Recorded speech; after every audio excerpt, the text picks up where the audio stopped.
Hello students, कैसे हैं आप लोग। आशा करते हैं आप लोग अच्छे होंगे और पढ़ाई कर होंगे।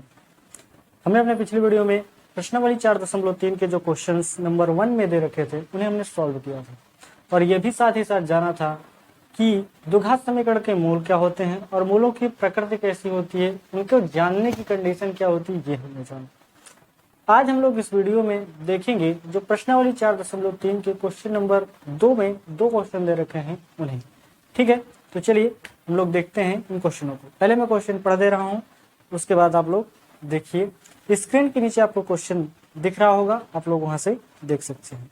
क्वेश्चन नंबर दूसरे में कह रहा है, निम्न प्रत्येक द्विघात समीकरण में के का ऐसा मान ज्ञात कीजिए कि उसके 2 बराबर मूल हो। यानी के एक वैल्यू इसमें से निकालनी है दोनों समीकरणों में से, जिसके लिए क्या होनी चाहिए कंडीशन कि जो द्विघात समीकरण हो उसके मूल दोनों क्या हो जाएं, बराबर हो जाएं। ठीक है, तो चलिए हम लोग देखते हैं क्वेश्चन नंबर दूसरे के पहले को। जो दूसरे का पहला नंबर दे रखा है उसमें दे रखा है 2x² प्लस के एक्स 2x² प्लस के एक्स प्लस का 3 बराबर का 0, प्लस का 3 है और बराबर का 0, ये हमें देकर रखा है और बोल रहा है कि इसमें से के की आप ऐसी वैल्यू हमको नहीं ऐसा मान निकाल कर दिखाइए ताकि ये जो हमारा द्विघात समीकरण हो इसके जो मूल निकाले जाएं वो मूल क्या हो जाएं, बराबर हो जाएं। तो देखिए इसको कैसे निकालेंगे। तो सबसे पहले ये जानना है कि मूल बराबर कब होंगे। मूल तभी बराबर हो सकता है इनका जब हमारा जो b² माइनस 4ac यानी कि जो विवितकर है वो 0 के बराबर आ जाए, तभी संभव है कि दोनों मूल बराबर हों। तो मूल बराबर होने के लिए लिखेंगे चूंकि मूल बराबर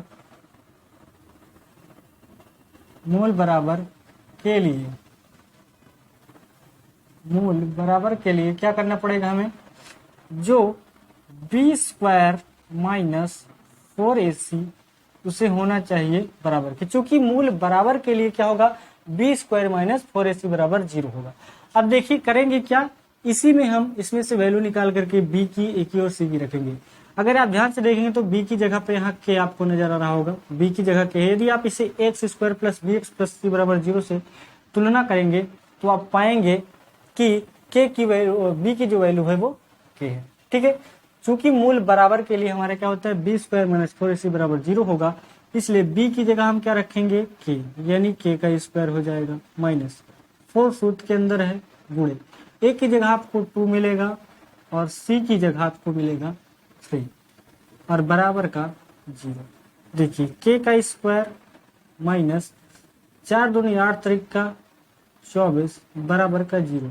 इस 24 को आप उधर भेज देंगे जब, तो k² बराबर प्लस का 24 आ जाएगा। ठीक है, यदि यहाँ से k की वैल्यू निकालेंगे तो यहाँ से देखेंगे प्लस माइनस √24। जब किसी का वर्गमूल निकालते हैं तो प्लस माइनस का चिन्ह दोनों लगाते हैं। यदि आप इसका खंड करेंगे 24 का जब आप खंड करेंगे तो आप पाएंगे कि 2 से कटेगा पहले, फिर 2 से कटेगा और फिर 2 से और लास्ट में 3 से, यानी 2 का जोड़ा बन जाएगा और इन दोनों का जोड़ा नहीं बनेगा। जिसका जोड़ा बन जाता है उसमें से हम लोग एक बाहर निकाल लेते हैं, क्योंकि वर्गमूल है, वर्गमूल का चिन्ह ऐसा ही कुछ होता है। प्लस माइनस इसका खंड निकालेंगे तो हम 2 आ जाएगा बाहर और रूट के अंदर 2 और 3 बचेगा, नहीं 2 3 का 6। प्लस माइनस ये दोनों वैल्यू इसमें क्या हो सकती है, संभव हो सकती है। यदि के का मान प्लस 2√6 रख दें तो भी दोनों मूल बराबर हो जाएंगे, और यदि के का मान माइनस 2√6 रख दें तब भी इसमें जो दोनों मूल इसके निकाले जाएंगे वो बराबर हो जाएंगे। तो ध्यान रखना है आपको, जब भी ऐसा क्वेश्चन आए कि ऐसा वैल्यू निकालिए इसमें से किसी का पूछे कि दोनों मूल बराबर हो, तो लिख देंगे चूंकि मूल बराबर के लिए क्या होता है, b² माइनस 4ac बराबर 0 होता है। इसको 0 के बराबर रखेंगे तभी मूल बराबर होगा। उसके बाद इसमें से b की वैल्यू, a की वैल्यू और c की वैल्यू इसमें से निकाल के इसमें पुट कर देना है। उसके बाद आप जिसका मान इसमें से निकालना चाहते हैं वो निकाल सकते हैं। इसमें मैं k की वैल्यू निकाली तो हमने k का मान निकाल दिया। यहाँ प्लस माइनस हमने इसलिए लिया क्योंकि जब वर्गमूल निकाला जाता है तो प्लस माइनस दोनों संभव होते हैं। ठीक, तो यहाँ प्लस की वैल्यू रखेंगे तब भी बराबर आ जाएगा, माइनस की वैल्यू रखेंगे तो भी बराबर आएगा। ठीक है, इसके बाद हम लोग देखते हैं इसमें का जो क्वेश्चन नंबर दूसरे का दूसरा दे रखा है उसे भी। यहाँ दूसरे का ये वाला दूसरा है, इसमें क्या दे रखा है, दिया है 3x² सॉरी 3x² नहीं है, kx कोष्टक के अंदर x माइनस टू प्लस का 6 बराबर का 0, प्लस का 6 बराबर का 0, ये हमारा दे रखा है। अब देखिए इसमें क्या करना है। अभी तो हमें ये दो घात समीकरण के रूप में दिख नहीं रहा है, यानी ax² plus bx plus c बराबर 0 के रूप में नहीं दिख रहा है। तो सबसे पहले हमारा कर्तव्य है कि इसे हम द्विघात समीकरण के मानक रूप में बदलें। तो मानक रूप में बदलने का तरीका सबसे पहले इसको गुणा कराएंगे। kx का यदि आप x से कराएंगे तो आपको मिलेगा kx², kx का 2 से कराएंगे तो मिलेगा प्लस माइनस तो माइनस हो जाएगा 2kx प्लस का 6 बराबर का 0। अब ये हमारा समीकरण ax² plus bx plus c बराबर 0 के रूप में दिखने लगा है। चूंकि लिखेंगे चूंकि मूल बराबर हो, चूंकि मूल बराबर के लिए, चूंकि मूल बराबर के लिए क्या होना चाहिए, b² माइनस 4ac बराबर का क्या होना चाहिए 0। चूंकि मूल बराबर के लिए क्या है, b² माइनस 4ac बराबर 0 होना चाहिए। b की वैल्यू यहाँ से देखेंगे तो ये पूरी वैल्यू आपको लेनी पड़ेगी। यदि आप इसको ax² plus bx plus c बराबर 0 से इसकी तुलना करेंगे तो b की वैल्यू जो आपको मिलेगी -2k मिलेगी, -2k। इसका स्क्वायर है तो इसका क्या कर देंगे स्क्वायर, -4 इंटू a की जगह आपको k मिल जाएगा, ये देखिए a की जगह आपको k नजर आएगा और c की जगह आपको 6 नजर आएगा, बराबर का 0 कर देंगे। इसे हटा देते हैं, ठीक है। अब इसे सॉल्व करेंगे। देखिए ध्यान से देखिएगा, -2k को गुणा कराएंगे जब -2k से, ठीक है, तो k का k के साथ स्क्वायर बना देगा, माइनस का माइनस प्लस करेगा, 2 का 2 से करेंगे तो 4, यानी इसकी जगह आएगा 4k² माइनस का 4 छन 24, 24 का कैसे हो जाएगा, तो हो जाएगा 24k बराबर का 0, ठीक है। यदि आप ध्यान से देखेंगे तो इसमें k जो है आपको कॉमन नजर आएगा, 4k कॉमन ले लेंगे तो यहाँ बचेगा केवल k, तो यहाँ बचेगा 4 छन 24 बराबर का 0। अब इन दोनों को ध्यान रखिएगा, इस टाइप की जब भी कंडीशन बचती है तो इसको भी अलग 0 के बराबर रखते हैं, इसको भी अलग 0 के बराबर रखते हैं। चलिए देखते हैं, पहले 4k बराबर 0 रखेंगे तो यहाँ से हमको k की वैल्यू 0 मिलेगी। उसके बाद k माइनस 6 बराबर 0 रखेंगे तो k की वैल्यू हमको 6 मिलेगी। अब कंडीशन ये आती है कि क्या ये दोनों मान संभव हैं या फिर एक ही कोई मान लिया जाएगा। तो इसके लिए देखिए, यदि हम k का मान 0 लेते हैं तो यदि हम यहाँ k का मान 0 लेंगे, अगर k का मान यहाँ पे 0 कर देंगे तो x के आगे 0 कभी रखा नहीं जा सकता, तो यहाँ पे तो हम k की वैल्यू अगर 0 रख देंगे तो ये 0 हो जाएगा।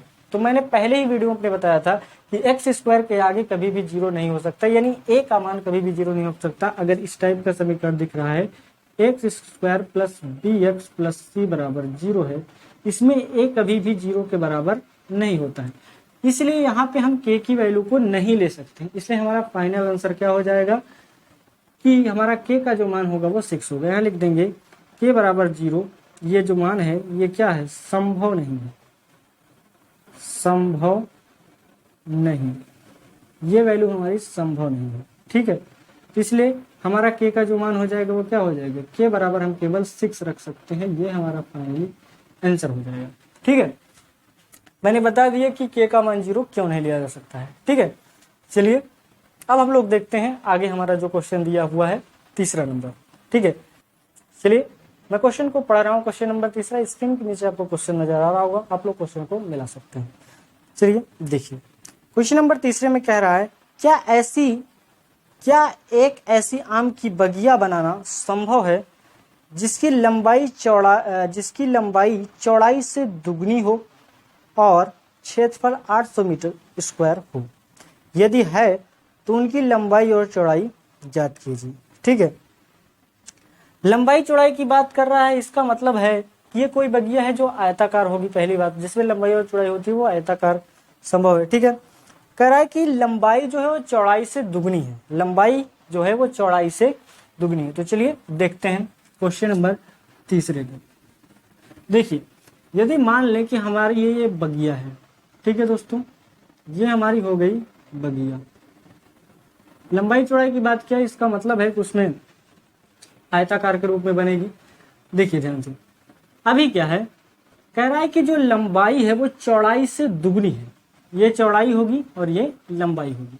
यदि हम इसे मान लें कि ये x मीटर है, इसे क्या मान लें, ये हमारी यदि x मीटर जो चौड़ाई है हमने अगर x मीटर मान लिया और इसका दुगुना कर देंगे तो हमारा क्या मिल जाएगा, हमको लंबाई मिल जाएगी, क्योंकि ऐसा उसमें कहा गया था। ये हमने इसका दुगुना किया तो हमें मिल गई चौड़ाई, ठीक है। और एक आयत का क्षेत्रफल होता है लंबाई गुणे चौड़ाई, तो क्षेत्रफल हमको 800 मीटर स्क्वायर दे रखा है। इसका जो क्षेत्रफल दिया है हमको, क्षेत्रफल बराबर कितना है, 800 मीटर स्क्वायर, ये उसने उसमें दे रखा है। तो हमने चौड़ाई को मान लिया x मीटर, तो लंबाई क्या हो जाएगी, उसका दुगना 2x मीटर। उसके बाद हमें क्या करना है, इस लंबाई और चौड़ाई का मान ज्ञात करना है। सबसे पहले मान लेते हैं, जैसे हमने वहां लिख दिया है इसको मानते हैं। हमने मान लिया, माना बगिया की, सॉरी यहाँ पे चौड़ाई मानेंगे हम, चौड़ाई बराबर x मीटर, इसलिए लंबाई बराबर 2x मीटर, ठीक है, ये हो गया। इसके बाद लिखेंगे प्रश्नानुसार, सीधा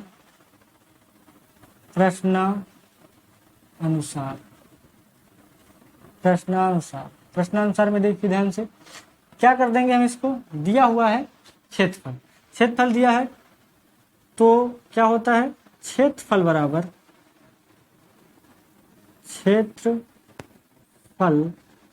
बराबर हो जाएगा लंबाई गुणे चौड़ाई। क्या हो जाएगा, क्षेत्रफल बराबर होता है लंबाई गुणे चौड़ाई।